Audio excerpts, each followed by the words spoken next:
President Mubarak is going nowhere fast. The Egyptian leader says he won't contest elections in September, but will stay in office until then. That's not good enough for pro-democracy protesters who've been agitating for him to step down. The ABC's Middle East correspondent Ben Knight is in the Egyptian capital. No one really knows if the numbers ever reached the mark of 1 million, but they must have come close. Cairo's morning rush hour became a stream of human traffic heading to Tahrir Square. But it was all highly organised, with civilian volunteers checking ID cards and frisking people for weapons. After the fear and violence of the past 7 days, the mood here was happy and excited. People felt safe after the army's promise to defy any orders to fire on the people.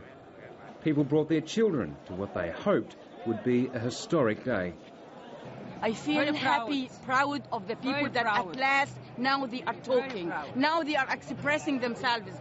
We hope this works, because if it doesn't, you know, we'll be in trouble. There were rallies in all of Egypt's major cities, especially Alexandria, the other main centre of protest. But the pressure built from outside Egypt as well. It's my belief that an orderly transition must be meaningful, it must be peaceful, and it must begin now. As night fell in Tahrir Square, protesters sensed that something was coming. Then came Hosni Mubarek's speech to the nation. I do not intend on running for another presidential term. I have spent more than enough of my life in service of Egypt and its people. But now I am very committed to end my term for the sake of the nation. But this was not the concession this crowd wanted to hear. Well, Hosni Mubarak has made his statement to the crowd. He said that he will be staying until the next election and that he'll be bringing it forward. But as you can see, it hasn't gone down very well at all. We hate you! We hate you! We hate you! Either you go or we will stay here until you are dead. No way. We will stay here till he will go. Even if there are early elections? We will die here. He wants to stay in this country. All these people does not believe this person. He will change his words. But there are many other Egyptians who want an orderly transition to democracy as much as they want an end to the regime.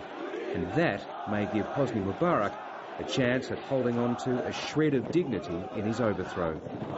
Ben Knight, ABC News, Cairo.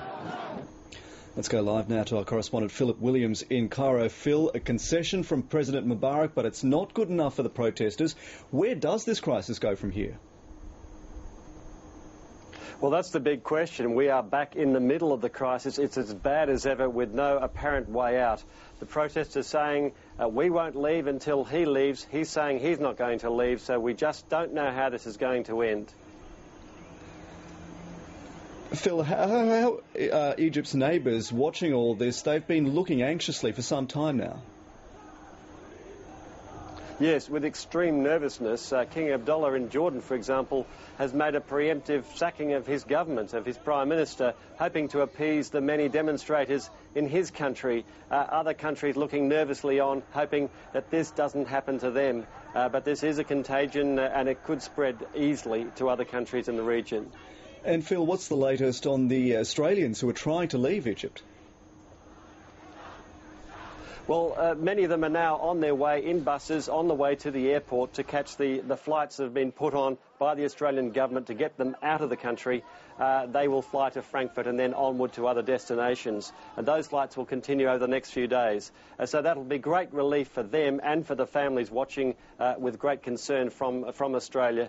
Unknown no one really knows how this is going to play out, so that at least those people will be safe. All right, well, watch and wait. ABC correspondent Philip Williams in Cairo. We'll leave it there for now. Thanks for the update.